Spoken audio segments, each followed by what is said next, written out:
No one ever forgets the day they're given an ending. For Kang Joon-seo, it began with a calendar on the doctor's desk. Not the scans, not the medical words, just a simple calendar with a red circle around a day that hadn't happened yet. Amaka Okoye stared at that circle like it was a target on his life. The office was too quiet. The hum of the air conditioner, the ticking clock, the faint traffic outside, it all felt wrong against the weight of what they'd just heard. Stage 4, the doctor had said gently. The cancer has spread further than we hoped. Liver, lungs, bone. The neurological symptoms you've been experiencing, we now know why.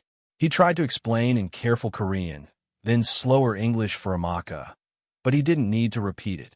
The words were already carved into the space between them. Are you saying there's nothing left to do? Joon-seo had asked. His voice didn't shake. That almost hurt her more. There is always something to do, the doctor replied. We can manage pain. We can manage symptoms. We can make the time you have left as comfortable and meaningful as possible. How long? Joon-seo asked.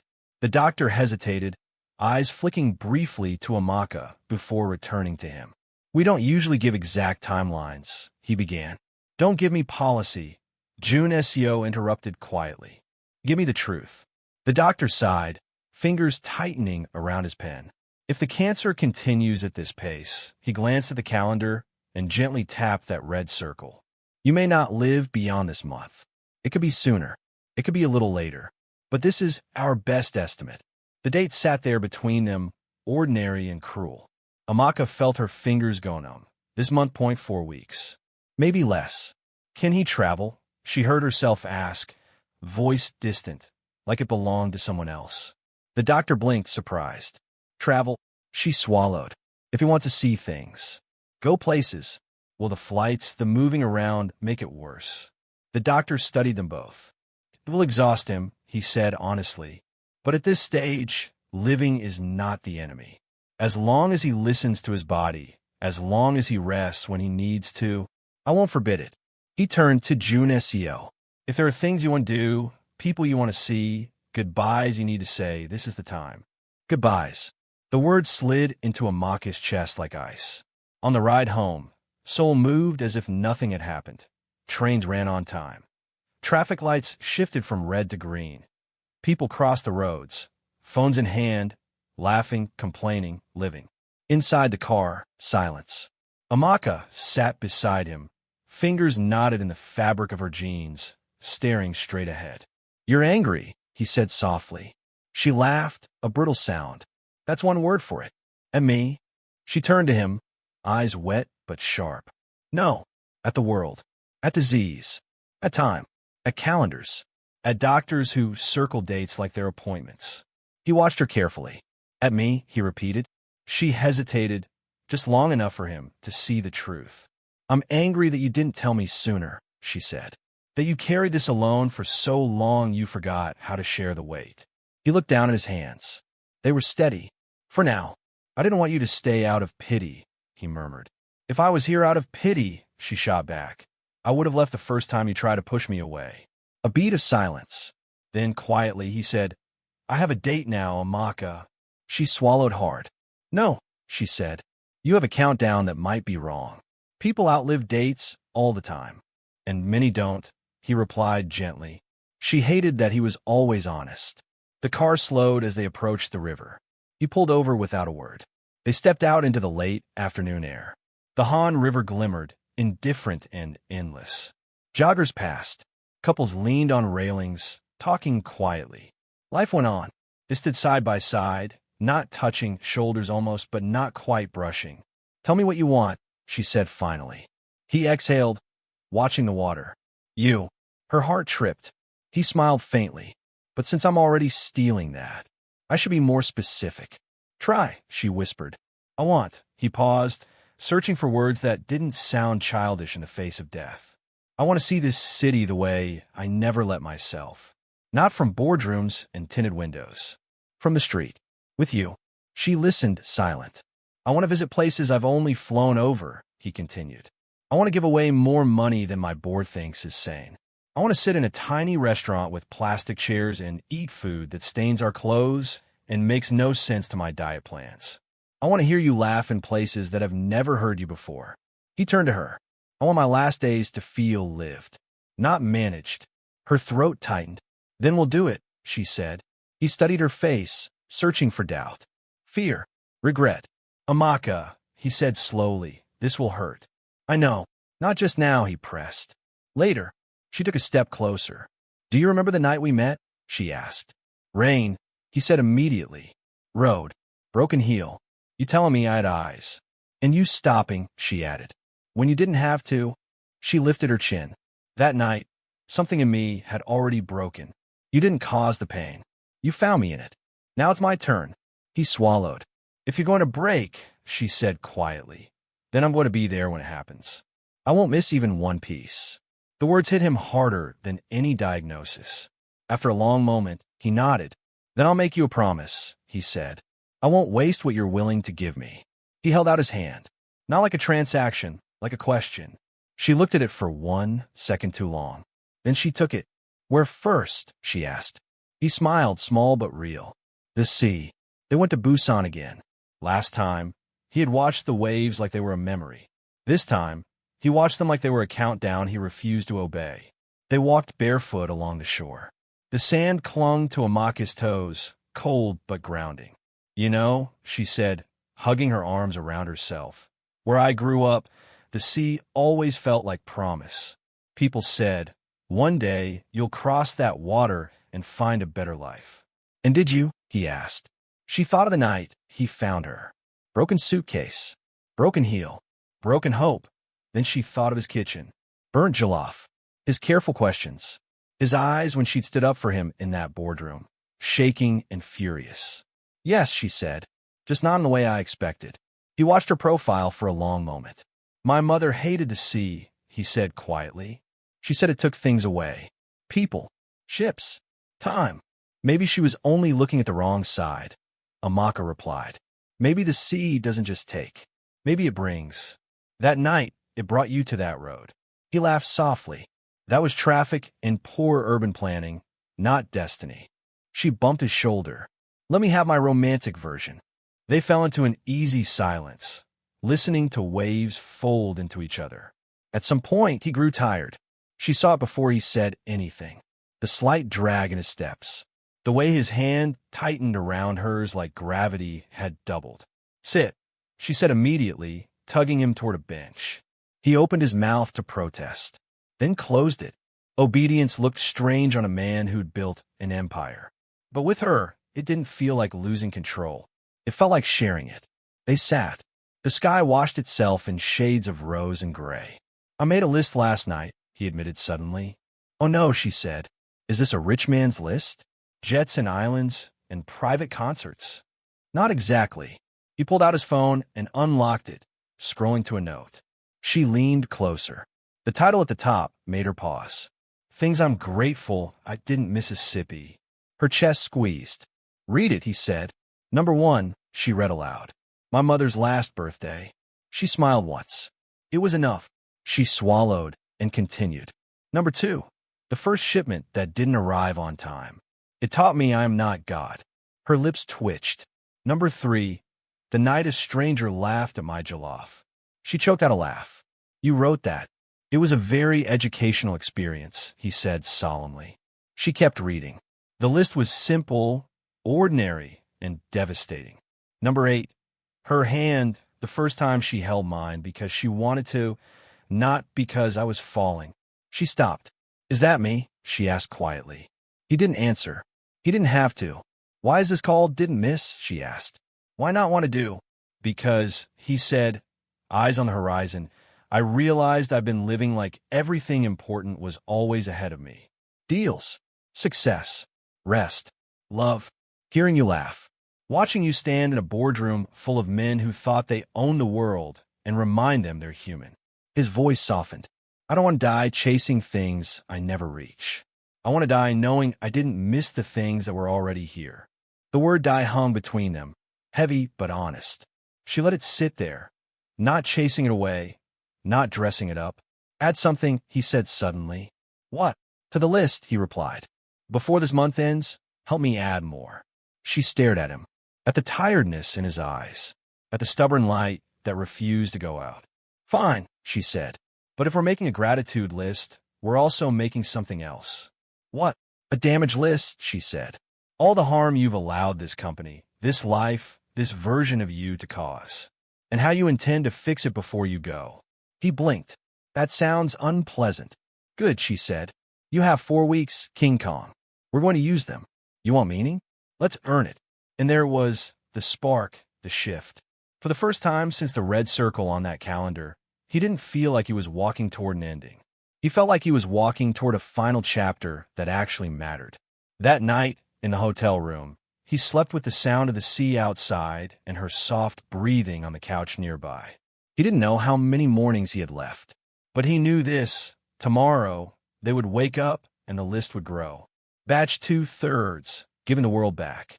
The damage list started on the train ride back to Seoul. They sat facing each other, the world rushing by in blurred fields and small towns.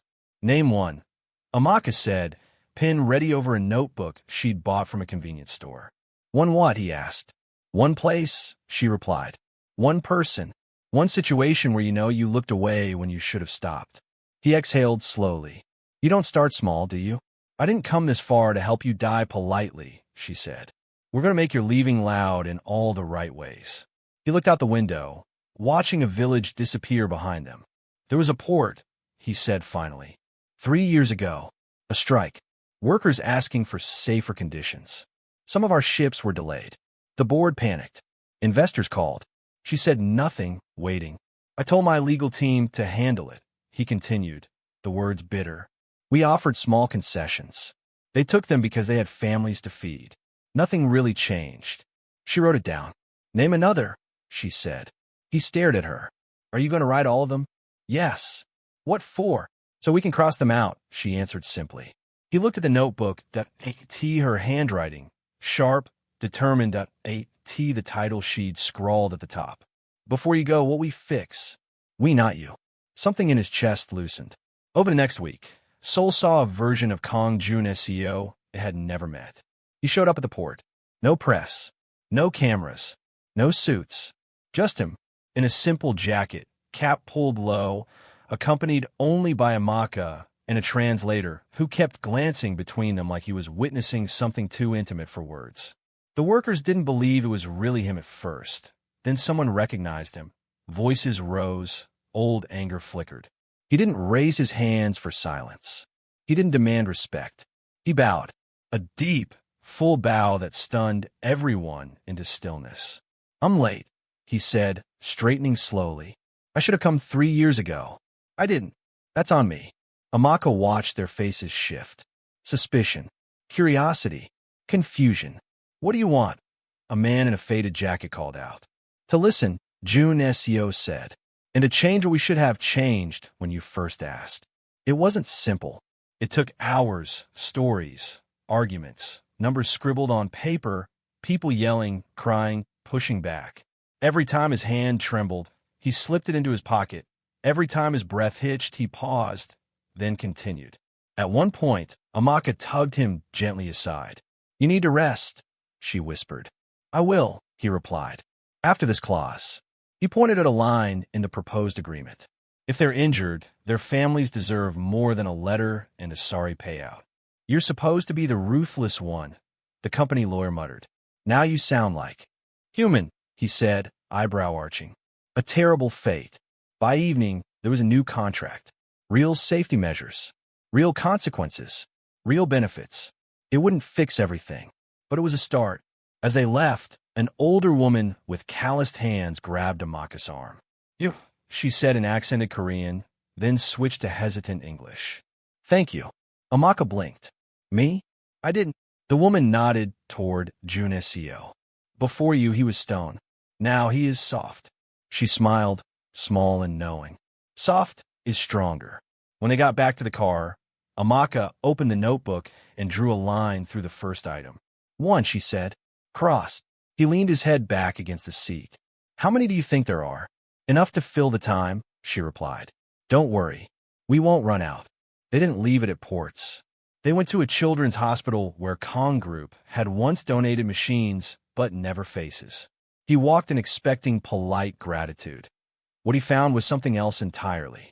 A little boy in dinosaur pajamas stared at him with open suspicion. "You're the man from the TV," the boy said bluntly. "The one they say is sick and rich." The honesty made Amaka choke on a laugh she tried to hide. "Yes," Joon-seo said. "That's one way to describe me." "Are you going to die?" the boy asked. The room stilled. Every adult froze, eyes darting to the child as if they could shove the words back into his mouth. Joon-seo knelt slowly, so he was at eye level. "Someday," he said. "Maybe sooner than I planned. But not today." The boy studied him. "My mom says everyone dies, but some people live like they're dead before that." "Your mom is very wise," he replied. "She's tired," the boy said. "She thinks I don't see, but I do." He swallowed. "What's your name?" Joon-seo asked. "Min-jun," the boy answered. "Min-jun," he said softly. "Will you do me a favor?" The boy tilted his head. "What?" "Don't live like you're dead before you're done," he replied. "Even on days like this." The boy narrowed his eyes. "You too." It was such a simple command that IT landed heavier than any doctor's instruction. Later, in the hospital office, the director laid out files. "These are families who can't pay their bills," he explained. "We do what we can, but—" He didn't need to finish. "How much?" Joon-seo asked. The director hesitated. "It's a lot. I deal in a lot," he replied. Amaka watched him sign the documents. Authorized transfers that made the director cover his mouth in shock. "You just erased years of debt," she whispered as they walked out. He shook his head. "No, I just erased the shame attached to it. The illness did the rest." She reached for his hand without thinking. He squeezed back. That night, as they sat on the couch, she opened the notebook again. "Two," she said, crossing out another line. "Children's hospital debt." "What else is on there?" he asked. She smiled faintly. "Some you're not ready to face yet." "Like what?" he challenged. She flipped to a page and showed him. In her looping handwriting, "Call your father. Write to your mother's sister. Apologize to the friend you sacrificed for a deal. Forgive yourself for surviving." He stared at the last line. "You added that," he said. "Yes. I don't deserve forgiveness," he replied. "Good thing forgiveness doesn't check resumes," she said softly. The room fell quiet.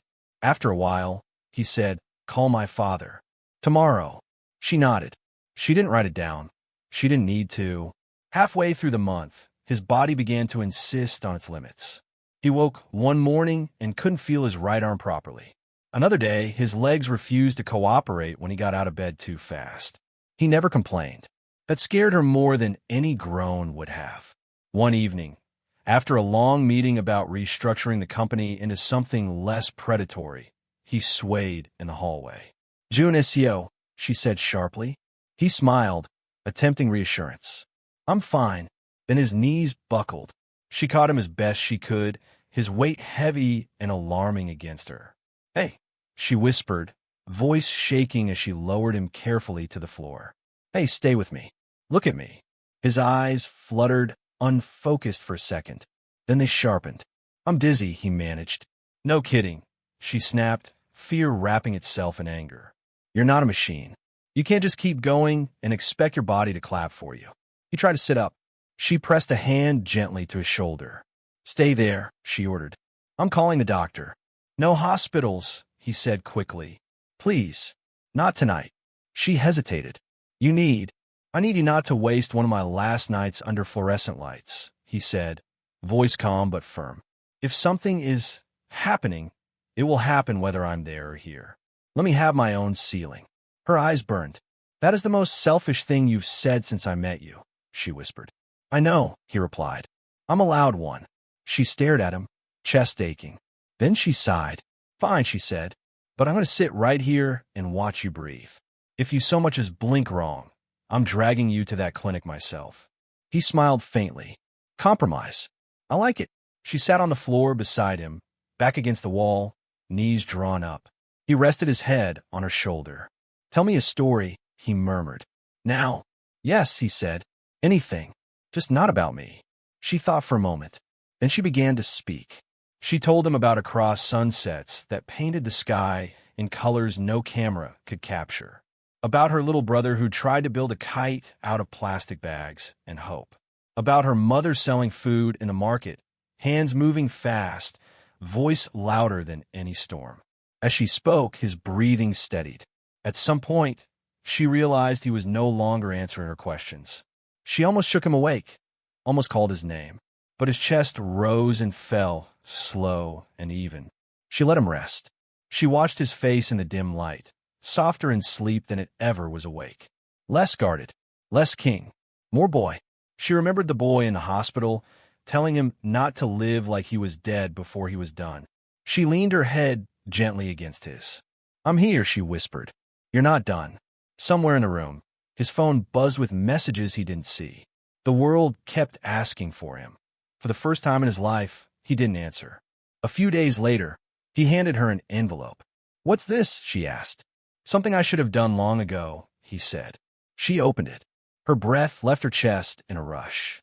"A scholarship?" she whispered. "Not exactly," he replied. "A program. For African students who want to study in Korea. Business, tech, logistics. Full ride. Housing. Stipend." She looked up, stunned. "In my name?" He nodded. "The Amaka Okoye Fellowship. You once said dreams are cheap until you try to live them. I like to make them slightly less expensive for a few people." Tears blurred her vision. "How many students?" she managed. "First year," he said. 50. Then more. As long as the company exists, the program continues. It's written into the foundation charter. They can't touch it without tearing down my name with it. Why me?" she whispered. "Because you are the reason I stopped living like a ghost," he said simply. "If they ask who you are, they'll find out what you did here. They'll know a black woman stood in a Korean boardroom and told the truth to men who'd forgotten it. They'll know courage doesn't need the right passport." She laughed through a sob. "You're giving the world troublemakers." "Good ones," he said. "The kind that build instead of burn." Her hands trembled around the papers. "This is too much," she said. He reached out, covering her fingers with his own. "Amaka," he said softly, "there is no such thing as too much good. There is only not enough." In a notebook that night, she wrote, "Launch Fellowship, done," and underlined it twice. Then, without showing him, she added another line. "Stay until the last page." She circled it hard. Somewhere in the middle of all this, ports, hospitals, foundations, falling, laughing, crying, time moved. The red circle on the calendar approached. They pretended not to notice. The doctor did not. At the next appointment, he looked at the scans and inhaled slowly. "How bad?" Joon-seo asked, almost lazily. The doctor's eyes flicked to Amaka again. "Your body is very tired," he said. "The cancer is everywhere we expected, and some places we hoped it wouldn't be so soon." "Pain?" Joon-seo asked. "We can manage it," the doctor said.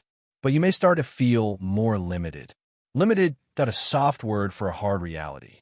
When they stepped out of the clinic, Amaka leaned against the wall for a moment, closing her eyes. "You all right?" he asked. She laughed, humorless. "Funny. That was my line." He waited. She opened her eyes and looked at him. "How do you keep doing this?" she asked. "Hearing it. Carrying it. Walking out like they just told you you're late for a meeting instead of..." She gestured helplessly. "Practice," he said. "Denial. Stubbornness. Pick one." She stared at him, then shook her head. "No," she said. "It's something else." "What?" "You've decided this isn't the worst thing that ever happened to you," she said. He paused. "Is it?" he asked quietly. She thought of his mother, crying by the road with no one stopping, of the years he'd spent building walls instead of connections, of the nights he'd slept in a penthouse full of silence.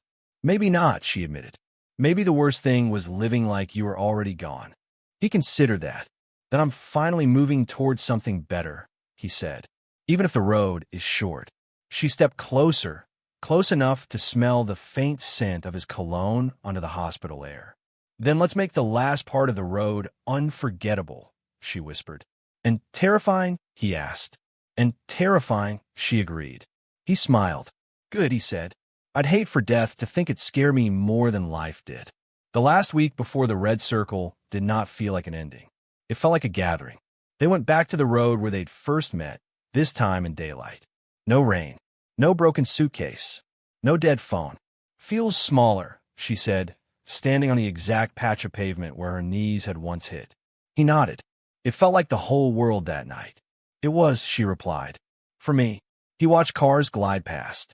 What if I hadn't stopped? He asked quietly. She looked at him. Then you'd spend the rest of your life wondering who you'd left behind. And you, he pressed. What would you have done? She swallowed. I would have gotten up, she said. Eventually.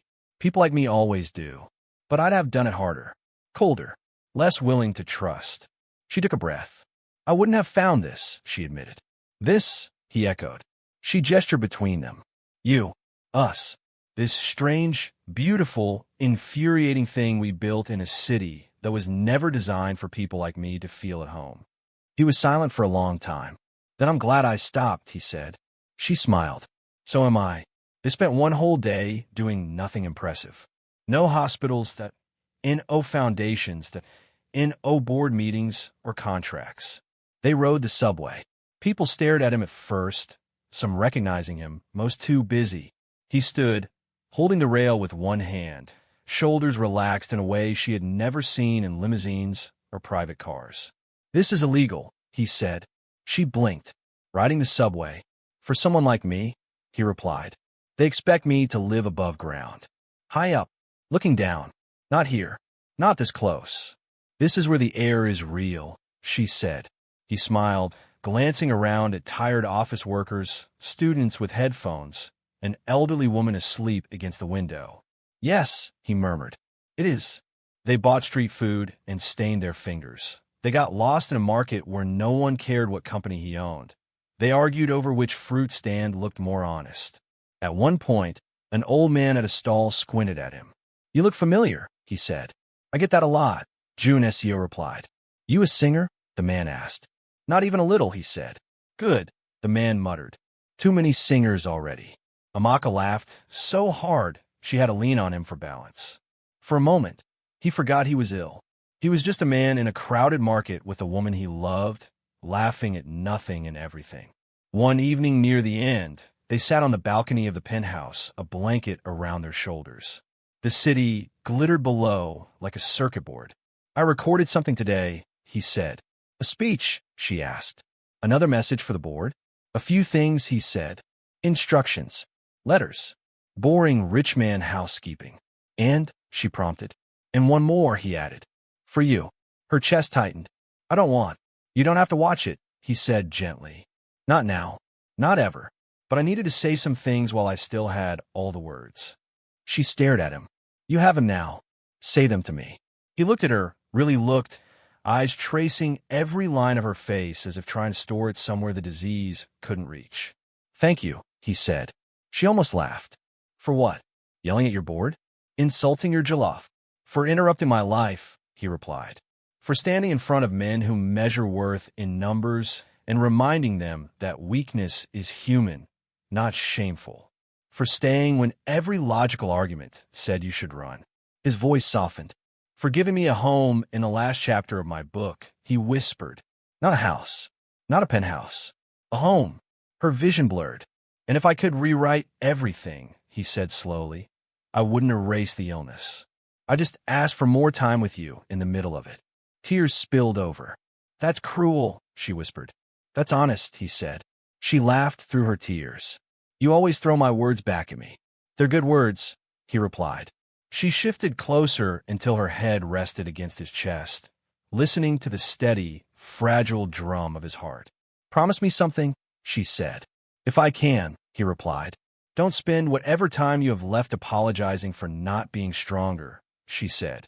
Spend it being here, with me, fully, even when it hurts. He exhaled, breath warm against her hair. I promise, he said. The city hummed around them, unaware that a man at the top of one of its towers had just decided to live the rest of his life in days instead of decades, and to love with nothing held back. The night no one talks about didn't arrive with drama. No storm, no sirens, no panic calls. It came quietly. The red circle day. On the calendar in the kitchen, Amaka had drawn a small sun over it, refusing to let it be a target. Is this supposed to make me immortal? He'd joked when he first saw it. No, she'd answered. It's to remind you you're not a forecast. You're a person, Still, the date sat there, waiting. They woke up before dawn. He was already awake when she opened her eyes, propped up against the headboard, watching light slowly creep into the room. "You slept," he said. "You didn't," she replied. He smiled. "I watched you. It's peaceful. No arguments. No damage lists." She swatted his arm lightly. "We finished most of the list." "Most," he echoed. He got up slowly, every movement measured, that he dressed carefully, choosing the simple black coat he'd worn the night they first met. "Why that one?" she asked. "Feels like the right circle to close," he said. They went out. No driver. No security detail. Just them. They walked, not drove, to the river. It took longer. He had to stop often, resting on railings, catching his breath. Every time he paused, she simply waited, one hand on his back. "You can leave me," he joked once, panting. "Find someone who can climb stairs without giving a TED talk between each step." "Too late," she said. "I'm invested. Your stock is terrible, but the dividends are emotional." He laughed, and the sound seemed to surprise his own lungs. At the river, they stood where they'd stood so many times. The water moved steadily, uninterested in dates, diagnoses, or human fear. "Do you ever think about what it will be like?" he asked suddenly. "Well, what will be like?" she replied, though she knew. "When I'm no longer in rooms you expect me to be in," he said. "When someone else answers my phone. When the news stops caring and the world goes back to acting like I'm just a paragraph in a case study." She swallowed. "I think," she said slowly, "that the world forgets faster than love does." He turned to her. "And you?" "I won't forget," she said simply. "That sounds like a heavy promise," he replied. "Then stop trying to make it easy for me," she snapped lightly. "You already gave me enough to carry. Scholarships, foundations, memories, terrible jollof." He smiled. "Amaka," he said. If there is anything after this," he murmured, "I hope they have good rice where I'm going. Otherwise, I'll be very disappointed." She laughed, tears slipping down her cheeks. "You in your stomach," she said. "Even now." "Especially now," he replied. They spent the day quietly. They visited the clinic one last time. Not for scans, not for news, but to sit in the lobby where it all began and let the memories pass through them like ghosts. The nurse who had first seen them that night walked over, eyes soft. "We have a room ready," she said gently. "Not yet," he said. Amaka watched her flinch, just slightly, at the implication. "Not yet." Later, they went to the children's hospital again. Min-jun, the boy in dinosaur pajamas, was in a wheelchair this time, but his eyes were still bright.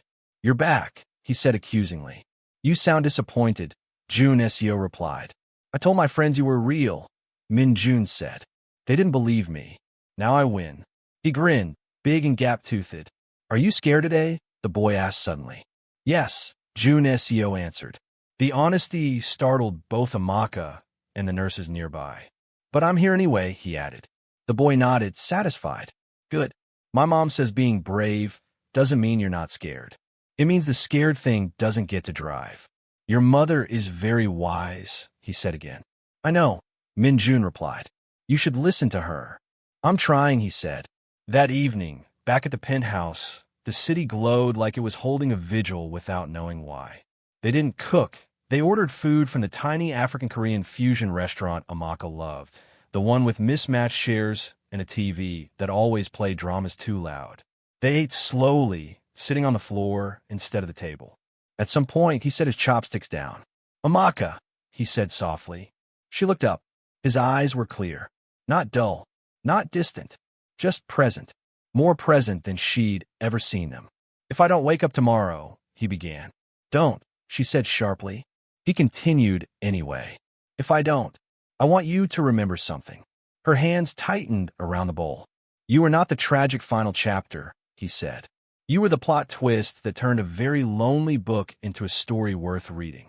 Tears spilled over, hot and relentless. "Don't talk like that," she whispered. "I have to," he replied. "Because if I don't, I'll miss my chance. And you'll spend years wondering if I knew what you did for me." He reached across the small space, taking her hand. "You saved my life," he said. She shook her head. "I couldn't." "The cancer?" "Not that one," he said. "The other one. The invisible kind. The one where you're alive, but nothing touches you anymore."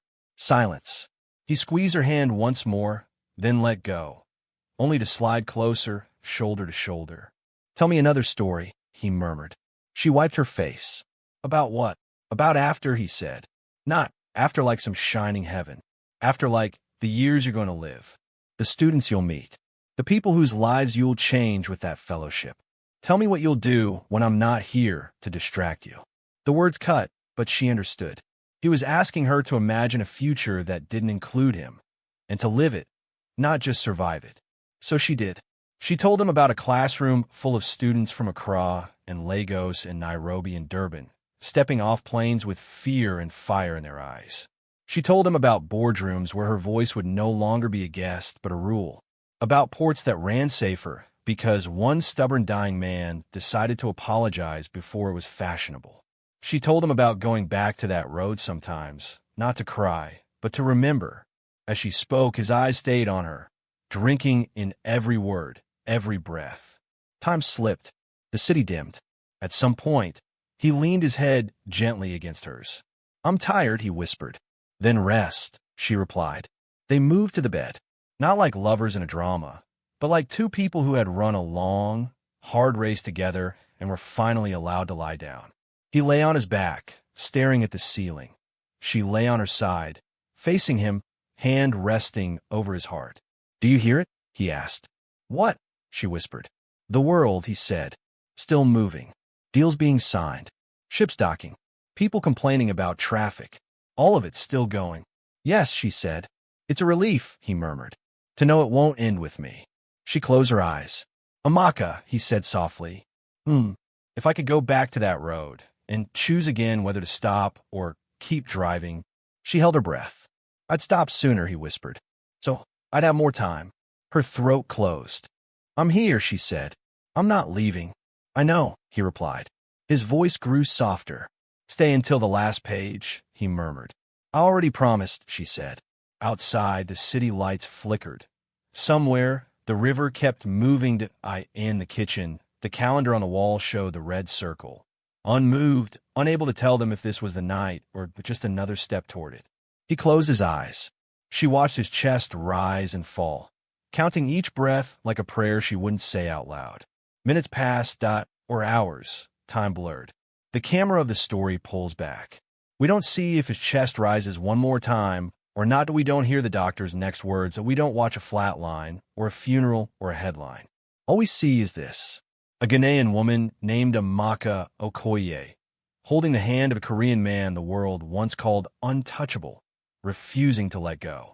A notebook on the bedside table, its last line circled. Stay until the last page. And a question hanging in the air, waiting for the viewer watching this story on their screen. If you knew the date on your own calendar, would you live smaller out of fear? Or would you, like him, choose to stop for someone crying on the side of the road and let love rewrite your last chapter? If this sequel touched you, don't forget to like the video so it reaches someone who needs it. If you want to see more of our stories, please subscribe, like, and comment. And in the comments, answer this. If you had 1 month left, who would you choose to walk that last road with? And what would you change before your page turns?